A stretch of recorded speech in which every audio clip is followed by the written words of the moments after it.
Salut la famille, j'espère que vous allez très bien. C'est votre simple serviteur BM de la Tech Campus. L'année 2024 a déjà commencé, une année qui s'annonce très brillante dans le monde technologique, avec des progrès technologiques de grande envergure qui s'annoncent déjà. À cela, on vous présente. N'oubliez pas de liker la vidéo et de la partager si elle vous a plu. Surtout, abonnez-vous sur notre chaîne pour ne rien rater de nos prochaines vidéos. Let's go! On commence avec l'informatique quantique. Considérée comme une révolution technologique depuis plus de 30 ans déjà, l'informatique quantique est une partie de l'informatique visant à développer l'informatique en se basant sur la mécanique quantique. La mécanique quantique est une partie ou branche de la physique qui nous amène à comprendre le monde atomique et subatomique dans tous ses états et ses comportements. À cela, l'informatique quantique est définie comme un domaine de l'informatique qui traite les lois de la mécanique quantique pour résoudre les problèmes complexes des ordinateurs classiques. Car avec la mécanique quantique, il est possible maintenant de développer des supercalculateurs et ordinateurs multidimensionnels capables de trouver des solutions que nos ordinateurs classiques ne pourront trouver et résoudre. Avec la compréhension de la théorie quantique de notre physicien allemand Max Planck proposée en 1900 et avec le développement des études de la physique quantique ou de la mécanique quantique, l'informatique quantique est devenue un sujet de révolution technologique de grande ampleur. Avec les trois lois qu'offre la mécanique quantique en informatique quantique, il est déjà possible d'aboutir à des résultats concrets et positifs. Ces trois lois, nous avons la superposition, l'intégration quantique et la décohérence quantique, qu'on n'en parlera pas aujourd'hui, peut-être dans nos prochaines vidéos. Ces trois lois ou phénomènes feront que les opérations ne soient plus basées sur les systèmes binaires et les manipulations de bits, comme avec nos ordinateurs classiques, mais plutôt des qubits, une base qui s'étend de 1 à 0, mais peuvent prendre tous les éléments dans l'intervalle 1 et 0 et 0 et 1. Des qubits qui seront en superposition, c'est-à-dire une infinité d'états qui sont autant de probabilités différentes d'obtenir 0 ou 1.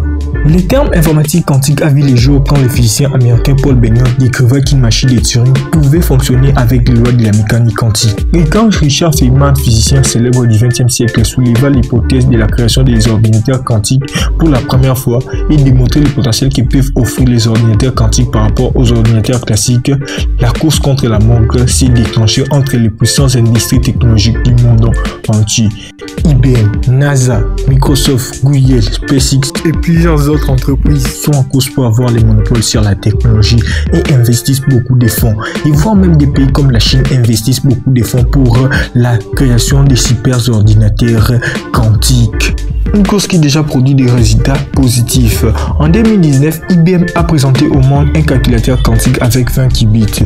Et en cette même année, Google nous a présenté sa puce Sycamore qui aurait résolu pour la première fois des tâches que même les meilleurs supercalculateurs classiques ne peuvent résoudre. En 2020, IBM annonce le développement de l'un des plus grands calculateurs quantiques, Unibird, avec 65 qubits. En 2021, IBM encore a annoncé Eagle avec 127 qubits. Et récemment, IBM nous a encore présenté son nouveau Quantum System One. Malgré de bons résultats, l'informatique quantique est restée au stade académique durant les précédentes années. L'année 2024 est annoncée comme l'année d'un nouveau essor pour la technologie. Nous sommes qu'au début et on attend voir la suite durant les prochains mois. On termine avec l'intelligence artificielle générative. Devenue déjà une grande révolution depuis quelques années déjà, l'année 2024 est annoncée comme l'année de la concrétisation pour l'intelligence artificielle générative. L'IA générative est un type de système de l'IA capable de générer tout type de contenu d'une manière autonome.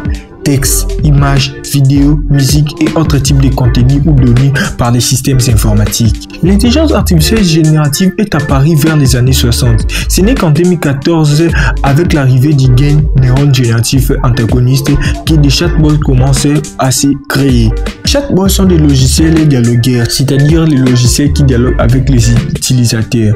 L'année 2023 a été l'année de l'éruption de cette technologie, avec plusieurs outils mis à la disposition du public comme ChatGPT, Keyboot, Character.ai, Runway, Bard et plusieurs autres. Avec ces outils, les gens ont découvert un autre moyen simple d'alimenter la création artistique, améliorer du contenu, générer des données, des textes et plusieurs autres façons avec les systèmes informatiques.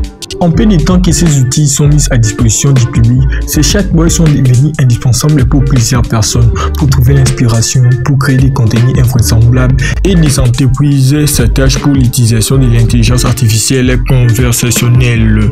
Gartner prédit une augmentation significative de l'IA générative conversationnelle dans les entreprises. Près de 50% d'entreprises en 2024, soit 5% en 2020 et 12% seulement en 2023. Malgré son expansion. En 2024, l'IA générative n'est pas une tendance technologique, mais une révolution prête à ouvrir une nouvelle vague d'expériences interactives qui vont transformer notre façon d'interagir entre nous. L'année 2024 est l'année dont l'IA sera utilisée à un autre niveau. Non, je dis pas en pleine puissance, car il y a encore pas mal de choses qu'on ne sait pas sur l'intelligence artificielle et qu'on va découvrir bientôt. Merci d'avoir visionné la vidéo jusqu'à la fin. N'oubliez pas de liker la vidéo et de la partager. Surtout, abonnez-vous sur la chaîne pour être les premiers à regarder nos prochaines vidéos inédites. Que Dieu vous bénisse. À la prochaine.